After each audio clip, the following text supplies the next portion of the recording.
Graça e paz, que Deus abençoe sua manhã poderosamente. Hoje eu quero falar com você sobre as duas perguntas mais importantes da vida. O texto é o de Atos capítulo 9 e eu quero ler aqui a partir do verso de número 1 mesmo. Diz assim: Saulo, respirando ainda ameaças e mortes contra os discípulos do Senhor, dirigiu-se ao sumo sacerdote, pediu-lhe cartas para Damasco, para as sinagogas, a fim de que, se encontrasse alguns daquela seita, quer homens, quer mulheres, os conduzisse presos a Jerusalém.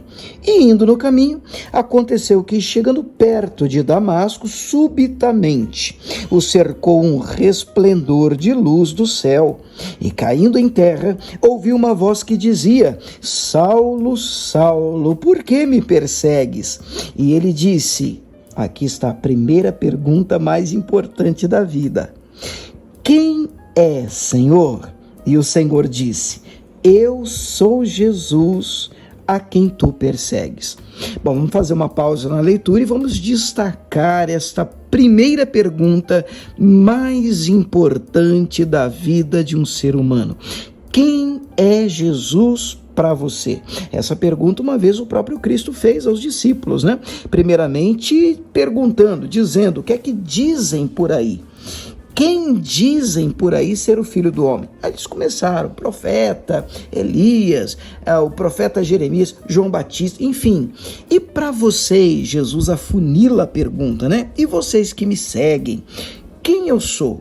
Quem é o Filho do Homem? E Pedro toma a palavra e, muito feliz na resposta, ele diz: para mim, tu és o Cristo, o Filho do Deus vivo. Para muita gente, Jesus foi uma pessoa importante que passou pela terra. Para outros, Jesus foi um grande personagem. Para outros, ele simplesmente marcou a sua época e o calendário. Por isso, hoje estudamos antes de Cristo e depois de Cristo. E para outros, simplesmente, Jesus foi um ser iluminado. Agora, e para você? Quem é Jesus Cristo para você? A igreja está fundamentada sobre essa verdade, esta revelação que o Pedro teve.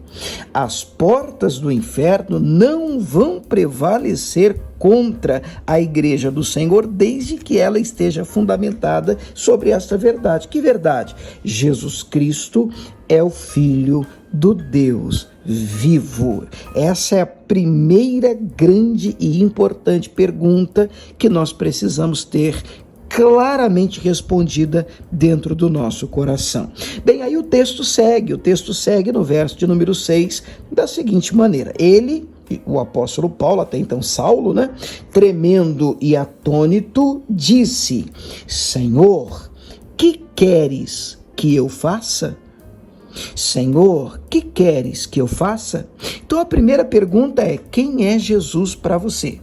A segunda é, uma vez tendo entendido que Jesus é o Filho de Deus, você precisa entender com isso que existe alguma coisa que ele quer de você. E por favor, irmãos, não inverta isso. Hoje, o evangelho de muita gente tem invertido essa segunda pergunta. Ao invés de eles perguntarem como Saulo, como Paulo está perguntando: Senhor, o que é que o Senhor quer que eu faça? Qual é o plano do Senhor para a minha vida? As pessoas, entre aspas, né, se convertem e perguntam: Senhor, olha, eis aqui uma lista das coisas que eu quero que o Senhor faça. Mas peraí, quem é o Senhor? Quem é o servo? Ele é o Senhor. Quando nos encontramos com Ele, Ele se permite revelar a nós e entendemos que Ele é o Cristo, o Filho do Deus vivo, logo precisamos também compreender que há uma missão da parte dele para nós aqui nessa terra, que há algo que o Senhor Deus quer que façamos. O nome disso é propósito, é noção de destino, é correr a carreira que nos está proposta, é entender qual seja a vontade do Senhor, que a proposta a Bíblia antecipa, dizendo que é boa, perfeita e agradável. Então procure entender esta vontade e correr em direção, queimar todas as suas forças e energia enquanto estiver vivo, fazendo a vontade do Senhor. Ainda que, como Cristo nos ensinou a orar, a gente tenha que dizer: seja feita a tua vontade, assim na terra como nos céus. Pai, obrigado, Jesus, mais uma manhã que se inicie com ela. Nós oramos e oramos esta palavra. Oramos, Deus, porque eis aqui, diante de nós, pela palavra, as duas perguntas mais importantes da vida de um ser humano. Primeiro, precisamos compreender quem o Senhor é de verdade e entendemos que é o Senhor que nos revela isso. Não é carne, não é sangue, mas o meu Pai que está no céu.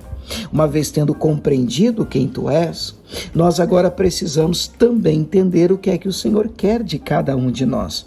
Por isso oramos nesta manhã esta palavra dizendo: revela-nos a tua vontade, o teu querer. E então vamos gastar a nossa força, a nossa vida, a nossa energia, vivendo a vida que o Senhor sonhou para nós. Em nome de Jesus, amém.